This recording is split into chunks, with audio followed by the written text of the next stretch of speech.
Saludos jóvenes, una vez más, bienvenidas a la videoconferencia de el nivel 4 de la asignatura de redacción 1. En el día de hoy vamos a exponerle sobre los niveles de la lengua, vamos a conocer los niveles que actualmente hay, también vamos a explicarles las figuras literarias y los tipos de figuras literarias que hay, ejemplos de ellas también. También veremos la parte de redactar, sus cualidades, características, entre otras cosas de la redacción que vamos a ver en el día de hoy. Entonces inmediatamente vamos a comenzar con el tema de los niveles de la lengua. Aquí tenemos entonces los niveles de la lengua. Aquí tenemos el organigrama de su clasificación. Esto se clasifica en nivel culto y nivel usual. Esos son los dos niveles. Nivel culto o estándar y el nivel usual. En el culto o estándar están, por ejemplo, todo lo que son profesionales, técnicos, entre otros. Ahí están en ese nivel. Y en el usual están las personas, por ejemplo, analfabéticas, que no saben, por ejemplo, escribir, que no saben leer. También se encuentran a esas personas que tienen un nivel, por ejemplo, de apenas primario, bachiller y hasta universitario. Ese es el nivel usual. En el culto o estándar se clasifica en tres. Están los científicos, están los técnicos y los literarios. Cada uno de ellos tienen una forma de hablar diferente, que entre ellos se entienden, pero estos no pueden, si hablan en ese nivel, no pueden comunicarse con una persona que sea, por ejemplo, que hable rural o campesino, que hable en jerga. Es muy difícil la comunicación entre esas dos personas si la persona habla en un nivel literario, en un nivel técnico o científico, porque hay palabras que son difíciles de entender para dichas personas. En el usual se clasifica en tres: el coloquial, que es el que comúnmente hablamos entre las personas en un nivel llano o grave, la cual no podemos entender todos. El rural o campesino, según la zona donde estén ubicados, estos tienen diferentes eh, pronunciaciones. Algunos hablan con la I, otros hablan con la S, otros hablan solamente con la L intercalada y así sucesivamente. Y el de jerga, que comúnmente lo escuchamos en el barrio, el teteo, el qué es lo que tú dices, dime a ver. Esos son los tipos de jerga que podemos escuchar en el barrio. Eh, en los niveles de la lengua existen diferentes tipos de expresiones, la cual le da un sentido al texto para que el autor o el escritor le dé como un refuerzo, le dé o le atraiga más al lector. Los autores, los escritores le ponen dos sentidos: el sentido recto, que es el común que conocemos, y un sentido imaginario para que las personas le puedan llamar más la atención. Si los autores o escritores solamente escribieran en un sentido recto, un sentido normal, entonces las obras literarias fueran aburridas. Por eso ellos lo que hacen es eh, crean lo que es el sentido imaginario, o sea, relacionan el sentido normal, el sentido recto, con un sentido imaginario para darle fuerza a sus escritos. Eso es lo que hacen los autores. Para eso están lo que se le llama las figuras literarias que vamos a conocer ahora. Entre ellas puedo mencionar la metáfora.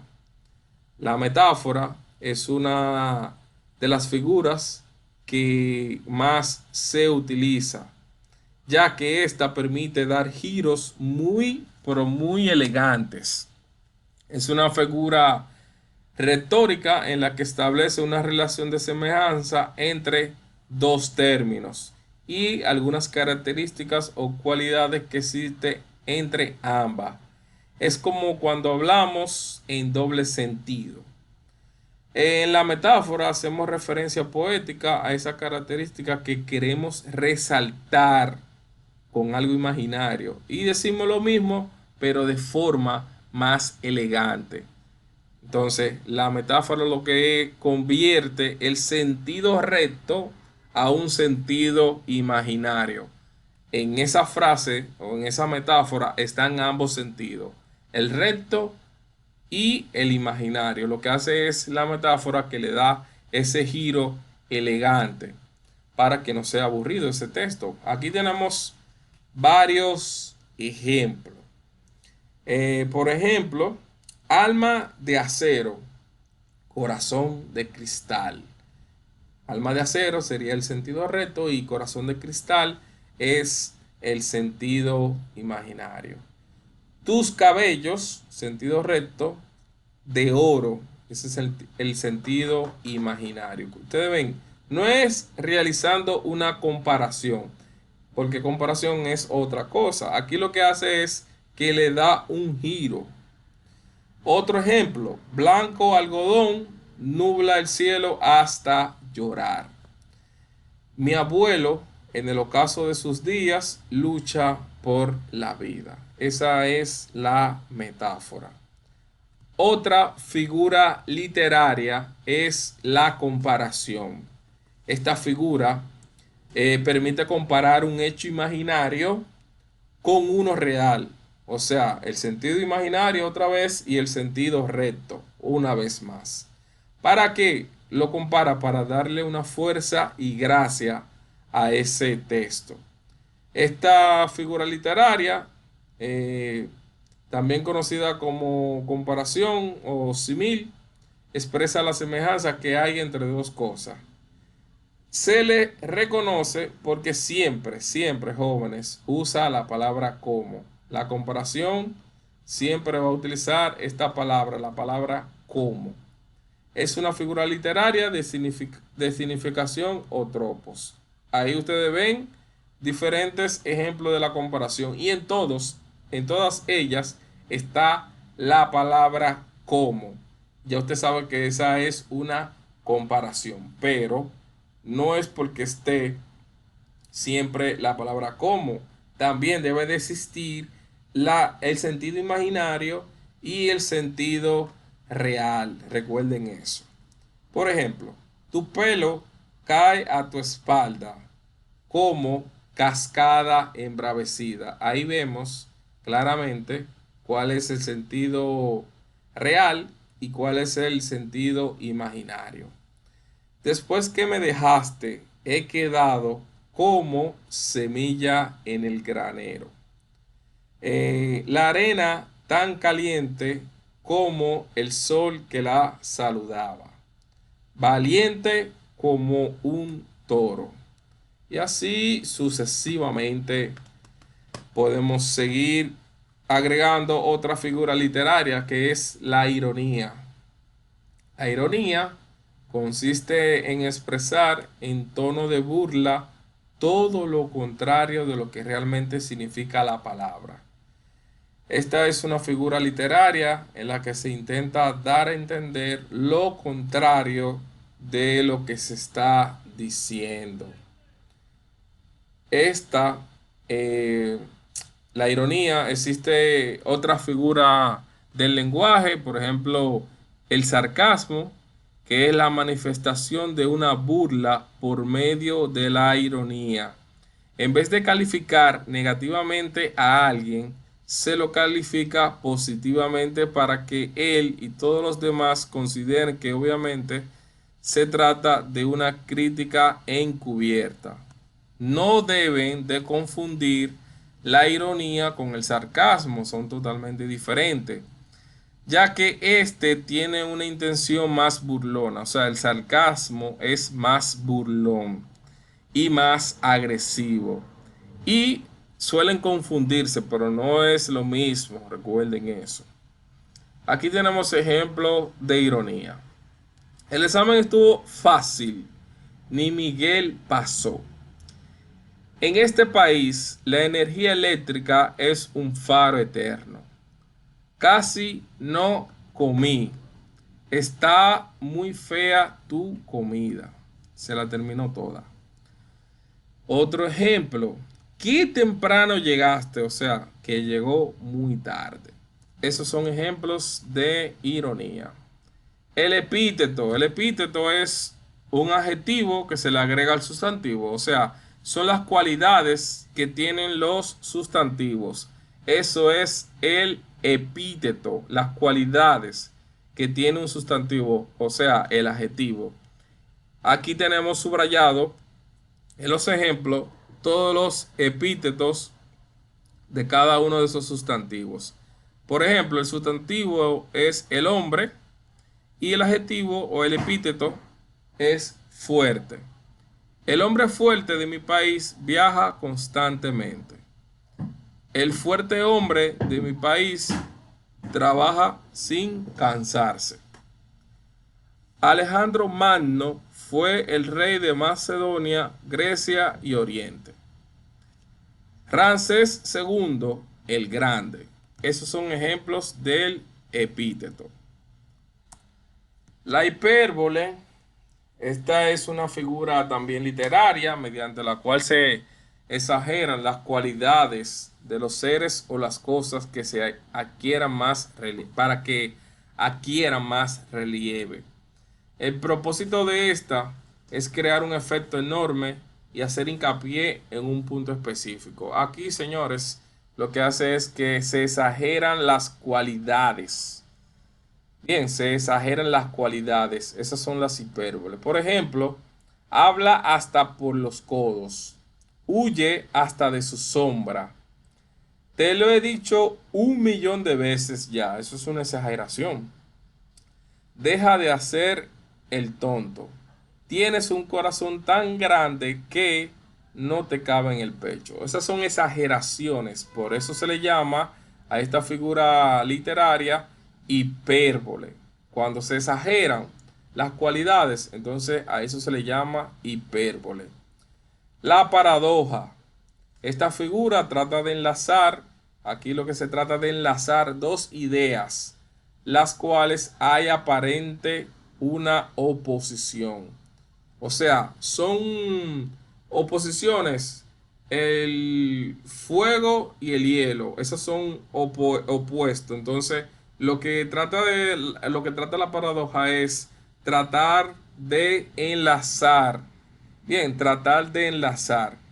Entonces, aquí tenemos varios ejemplos. Aliméntate de tus fracasos, pues ellos son la salud del espíritu. Eso es, por ejemplo, fracasos y el éxito. Bien, entonces lo que trata la paradoja es de enlazar esas ideas opuestas. Otro ejemplo, el dolor y el sacrificio. Eso es opuesto a la alegría y a lo que es endulzar o el dulce de la vida. El dolor y el sacrificio endulzan y dan alegría a la vida. Bien, ustedes ven que la paradoja trata de enlazar esas ideas opuestas. Bien, aquí tenemos entonces nuestro primer tema explicado. Vamos a ver si ustedes tienen alguna inquietud por el momento. En el siguiente tema, ya que no hay preguntas del tema anterior, vamos ahora a trabajar con redactar. Señores, redactar es expresar por escrito las ideas de manera clara, precisa, coherente, con belleza y originalidad, sin copiar a otra persona. Eso es lo que es redactar, que tenga coherencia, que tenga belleza, que sea claro y obviamente agregándole ahí sin faltas ortográficas. Para lograr una buena redacción, ustedes necesitan de un vocabulario amplio. Para eso hay que leer mucho. Conocer sobre la temática que se aborda y saber organizar las ideas para procesar la información que se desea transmitir. Si usted está o comenzó a redactar de algún tema en específico, ya usted debe de tener coherencia de seguir hablando de ese tema. Comenzamos a hablar del COVID, usted no puede terminar hablando de otra enfermedad, por ejemplo, las enfermedades de transmisión sexual, no tiene nada que ver. Usted está hablando del COVID, pues tiene que redactar de dicho tema. Un texto es una manifestación de intención comunicativa a modo coherente que transmite un mensaje a través de una serie de enunciados y signos de puntuación. Si no tiene signos de puntuación, recuerden que ese texto no va a tener elegancia y no se va a comprender. El texto tiene dos características básicas: la forma y el fondo. La forma, la primera característica del texto es ese modo particular que posee al expresar las ideas. Es la manera personal que cada cual le impregna a lo que comunica cuando escribe. Es a lo que se llama estilo, que estuvimos viendo en el tema anterior. El fondo, esto se refiere a qué decir y la forma como lo digo. Eso es el fondo. La redacción tiene varias cualidades, las cuales son unidad, coherencia y claridad. Estuvimos hablando de esto también, de la unidad y coherencia. La unidad es cuando las ideas expresadas en las distintas oraciones de cada una de los párrafos que lo componen giran alrededor del referente o tema que ha servido como base de la información. O sea, todo lo que usted está hablando en esa oración tiene que referirse al tema principal. Eso es lo que es la unidad. Y coherencia, si las ideas expresadas en el mismo guardan un orden lógico. Usted sigue el orden de esas ideas, de modo que permitan seguir el razonamiento sobre lo escrito. Aquí la concordancia en el uso correcto de la sintaxis es vital. Claridad estará presente cuando se unen palabras y frases precisas y se coloquen correctamente los signos de puntuación. Se eviten las faltas ortográficas de manera que el texto no se preste a ambigüedades, o sea, a repetir o que tenga doble sentido. Eso es lo que es llamado ambigüedad. Otras cualidades son belleza, concisión y originalidad. La belleza de una redacción se consigue cuando al expresar las ideas se haga con elegancia, sencillez, sin darle mucha vuelta a la cosa o al texto. Se deben preferir los términos más elocuentes en sí mismo, también asumiendo algunas figuras literarias. La concisión, esta consiste en expresar exactamente lo que se desea comunicar, lo que usted desea comunicar, sin hacer rodeos o perífrasis. Por tanto, sea breve y preciso. Escriba lo que real y efectivamente quiere comunicar. Por eso debe de ser breve y preciso. Exprese mucho, pero con pocas palabras. Originalidad estará presente cuando recorriendo los mismos caminos que otros, el suyo lleve un sello personal. O sea, que pueda tratar un mismo tema, pero de una manera o un estilo particular, un estilo propio de ustedes. Recuerden que todas estas cualidades se ganan leyendo mucho, teniendo un vocabulario amplio, Así se ganan las cualidades de una redacción. Fases para ustedes desarrollar un proceso de redacción. Lo primero que usted tiene que hacer es elegir el tema.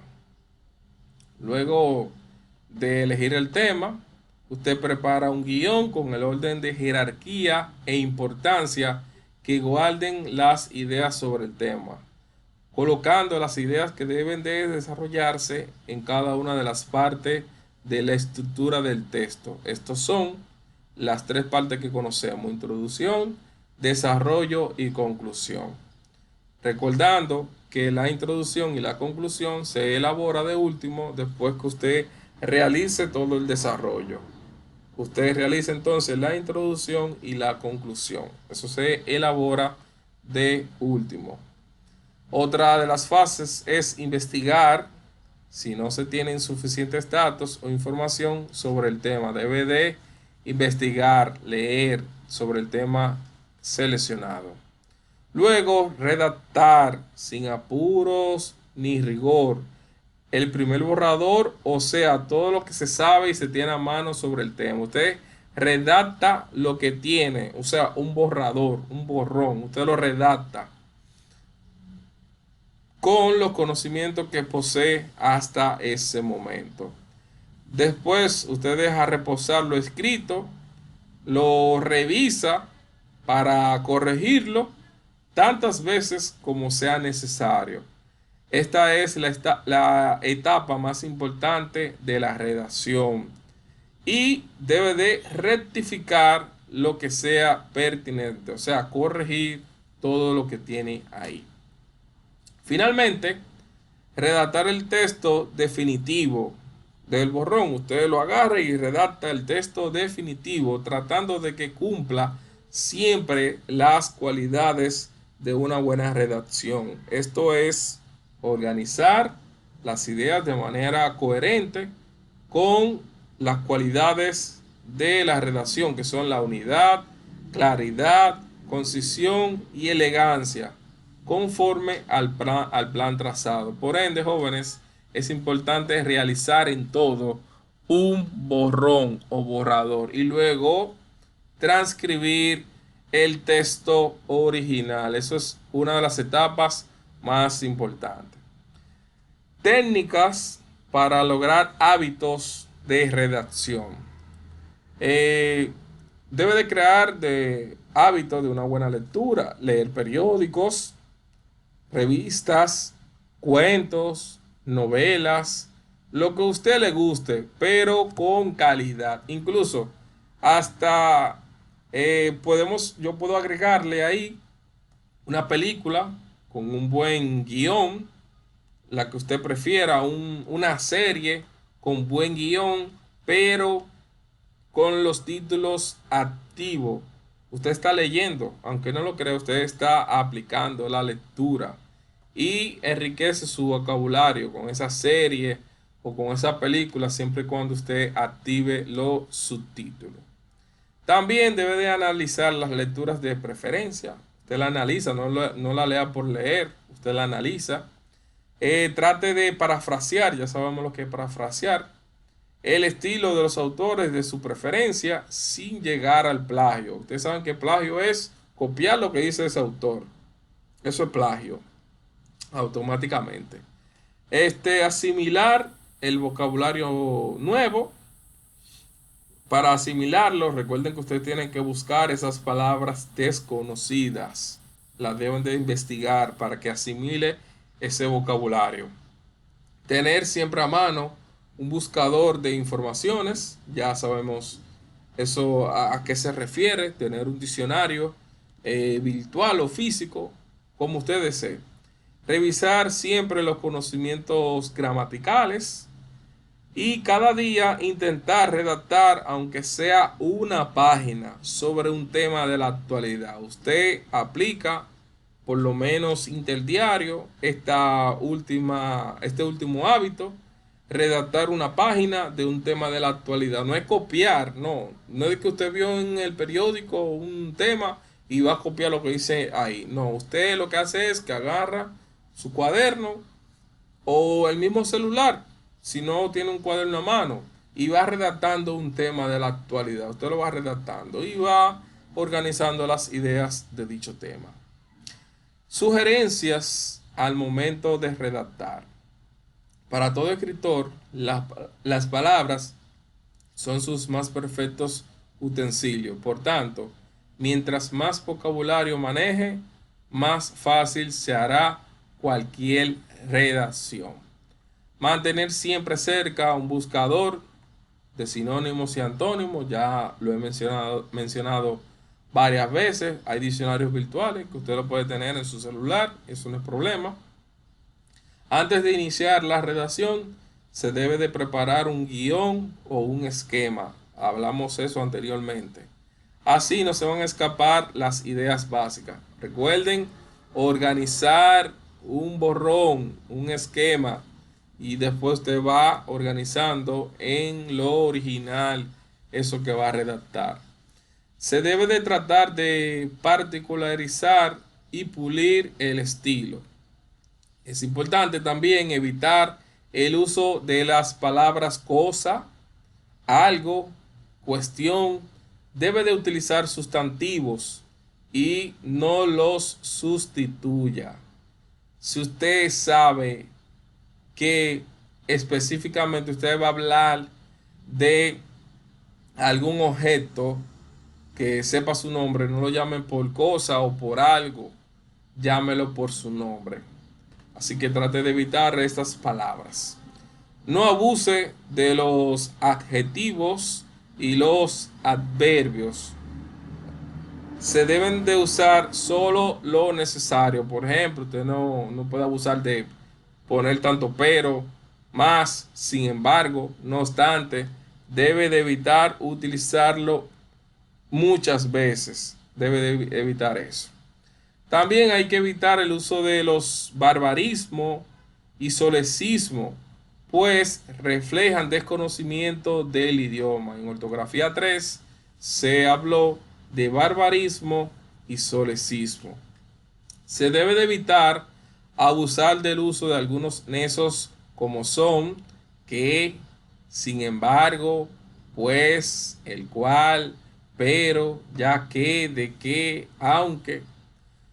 Su frecuente uso puede convertir en texto aburrido y redundante. Debe de evitar utilizar esos nexos gramaticales. También evite cuanto más pueda el uso de la voz pasiva.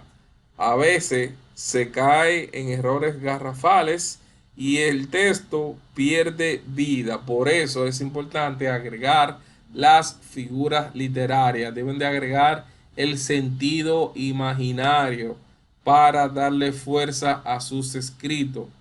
No use la voz pasiva. El adverbio debe colocarse lo más cerca del verbo, del adjetivo o del adverbio al cual modifican.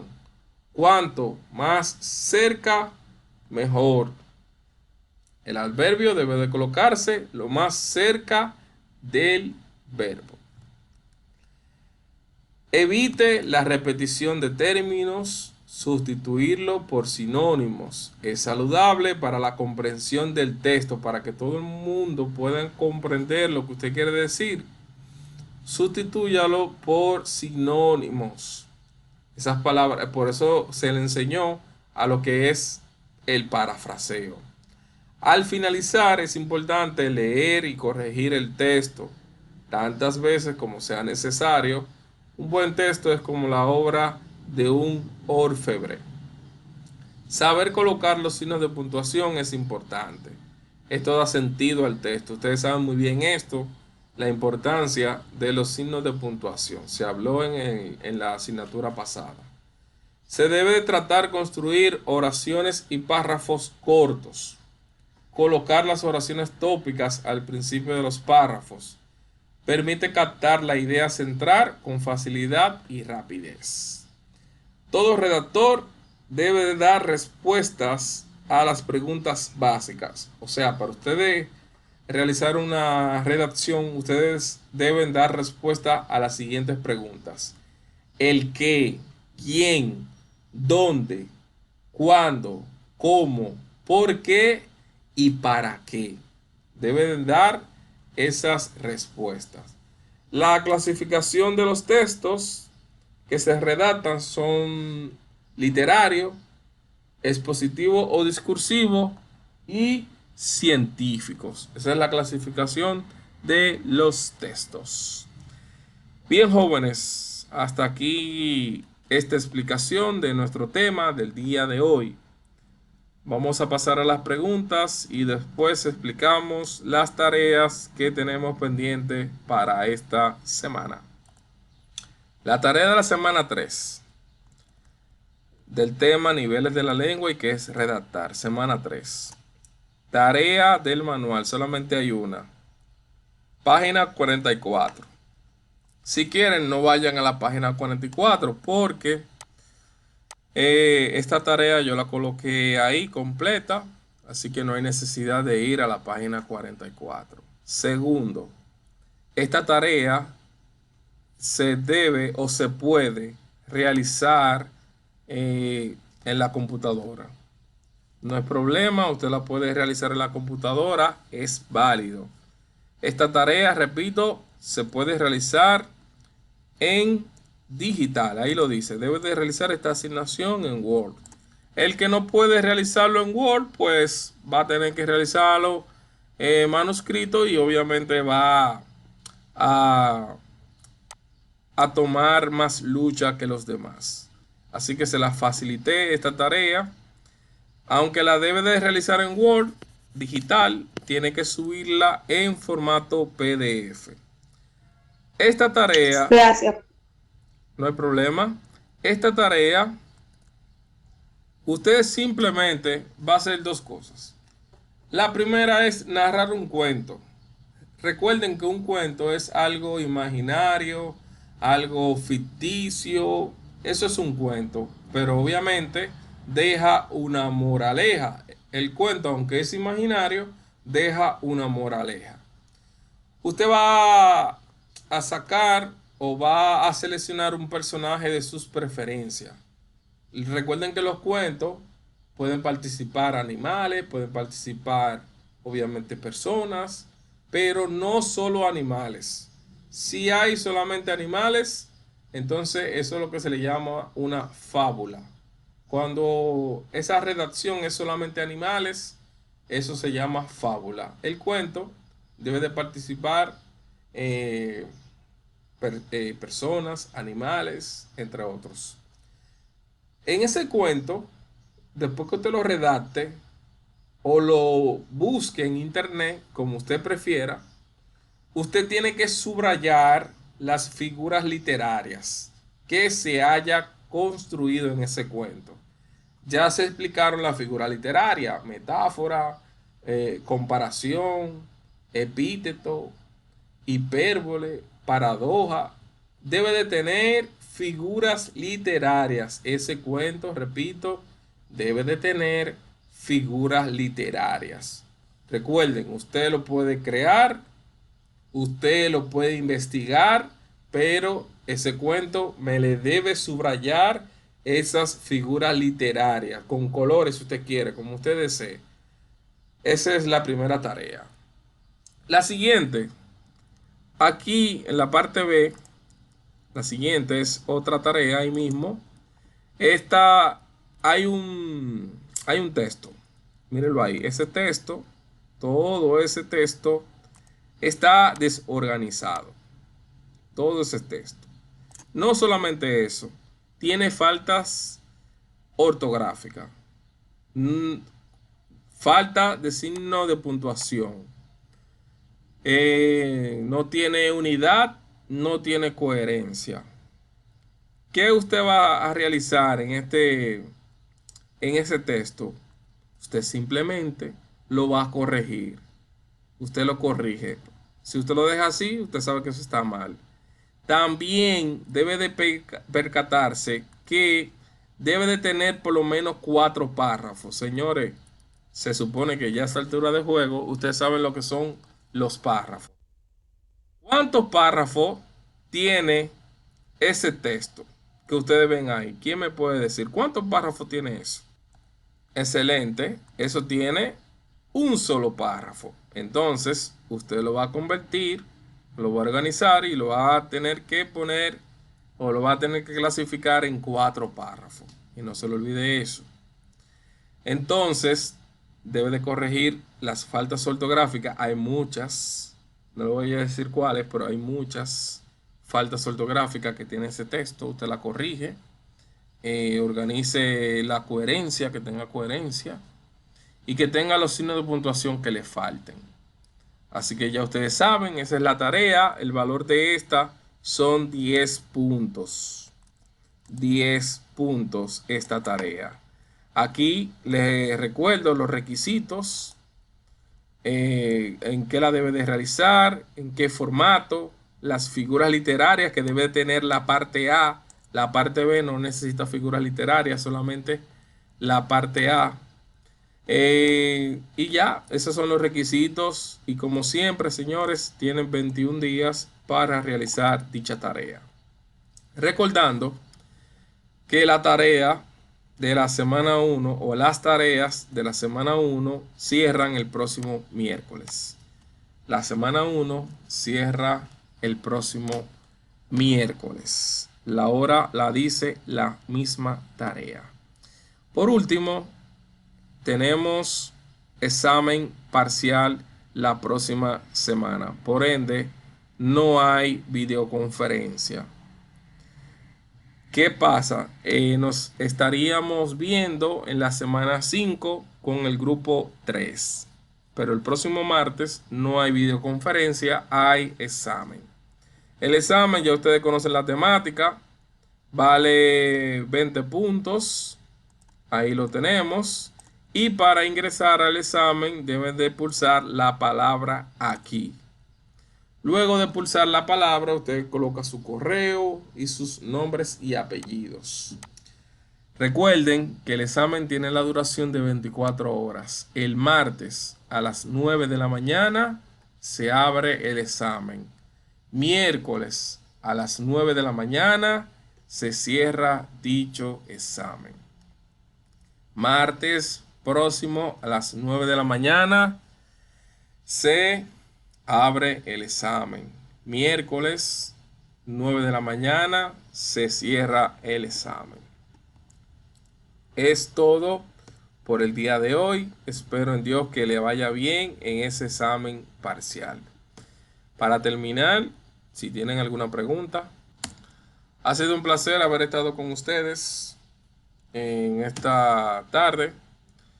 Se me cuidan mucho. Nos vemos en 2 semanas si Dios lo permite. Y mucha suerte en su examen parcial. Dios la siga guiando y muchas bendiciones para ustedes. Hasta una próxima.